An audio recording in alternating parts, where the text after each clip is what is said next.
अस्सलामुअलैकुम स्टूडेंट्स, उम्मीद है आप सब खैरियत से होंगे। शुरू करते हैं अपना लेक्चर। आज के लेक्चर में हम सीखेंगे फ्यूचर कॉन्टिन्यूस टेंसेस। पहचान उर्दू जुमलों के आखिर में रहा होगा, रही होगी, रहे होगे वगैरह आता है। अब तक तो आपको इस चीज़ की प्रैक्टिस हो चुकी होगी कि सेंटेंस को या जुमले को उर्दू में देख के पता लग सके कि कौन सा सेंटेंस है। फ्यूचर कॉन्टिन्यूस का मतलब फ्यूचर मतलब आने वाले वक्त में जो जारी काम हो।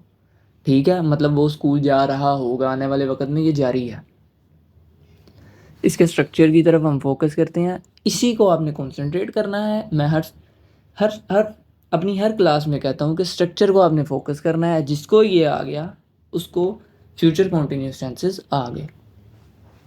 पॉजिटिव सेंटेंस में उससे पहले मैं स्ट्रक्चर समझाने से पहले एक और बात बता दूँ कि स्टूडेंट्स, जो भी आने वाला वक्त होगा, मतलब फ्यूचर का जोन सा भी सेंटेंस होगा, चाहे वो कॉन्टिन्यूस का है, चाहे वो सिंपल टेंसेज हैं, मतलब कि इंडेफिनिट के टेंसेज हैं, चाहे वो परफेक्ट टेंसेज हैं, चाहे वो परफेक्ट कॉन्टिन्यूस टेंसेज हैं, उनमें विल शैल फॉल करेगा। अब ये बात भूलनी नहीं आपने। पॉजिटिव सेंटेंस में सब्जेक्ट प्लस विल शैल, हमें पता है किसके साथ विल आता है, किसके साथ शैल आता है। मैं फिर से रिपीट कर देता हूँ, आई और वी के साथ शैल आता है, आई और वी के साथ शैल आता है, बाकी सब के साथ विल आएगा। इसमें साथ एक चीज़ नहीं है, बी।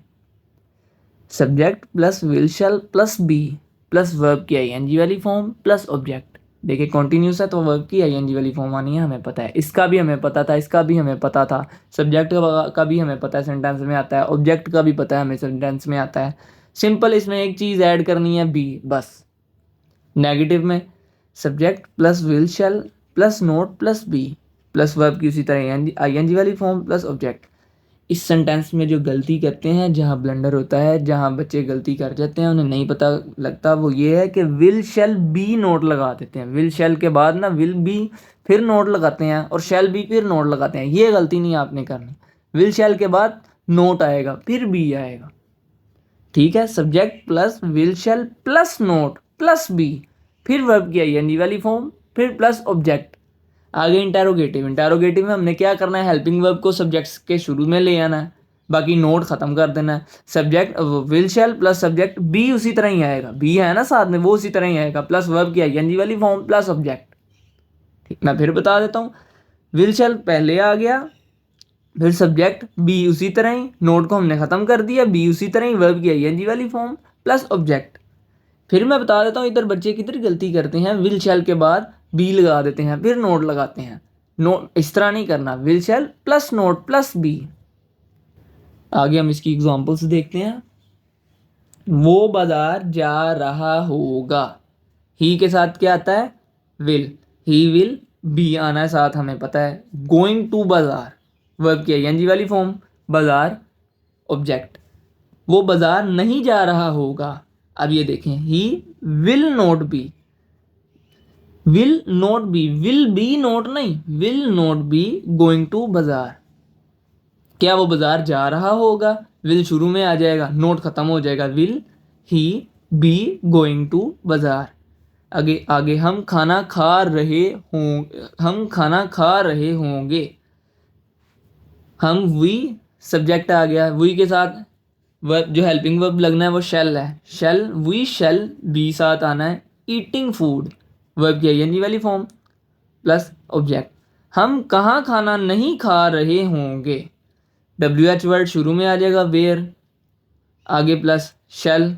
ठीक है, वेयर आ गया। हमने इसके बाद कैसे डील करना है, सिंपल इंटेरोगेटिव की तरह। सिंपल इंटेरोगेटिव वो हैं जिनका आंसर हम यस और नो में दे सकते हैं। Where shall we not be eating food. आगे चलते हैं अगली एग्जांपल में। मैं पतंग उड़ा रहा हूँगा। आप सिर्फ स्ट्रक्चर की तरफ फोकस करें जो लिखा आ रहा है, इस बाकी आपको समझ लगती जाएगी। स्ट्रक्चर को आपने देखना है, आपको सेंटेंस बनाने का पता चलता जाएगा। मैं पतंग उड़ा रहा हूँगा, आई शेल साथ बी आएगा, फ्लाइंग काइट।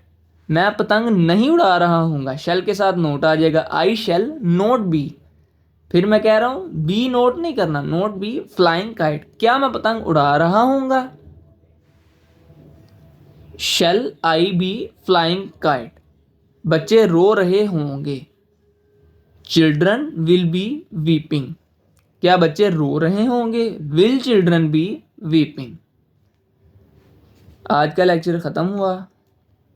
स्टूडेंट्स मैं फिर बता देता हूँ, आपने इनकी प्रैक्टिस करनी है। जितनी आप प्रैक्टिस करेंगे उतना आप परफेक्ट होते जाएंगे। अगले लेक्चर में हम शुरू करेंगे परफेक्ट टेंसेस। इधर हमारे कॉन्टिन्यूस टेंसेस ख़त्म हुए।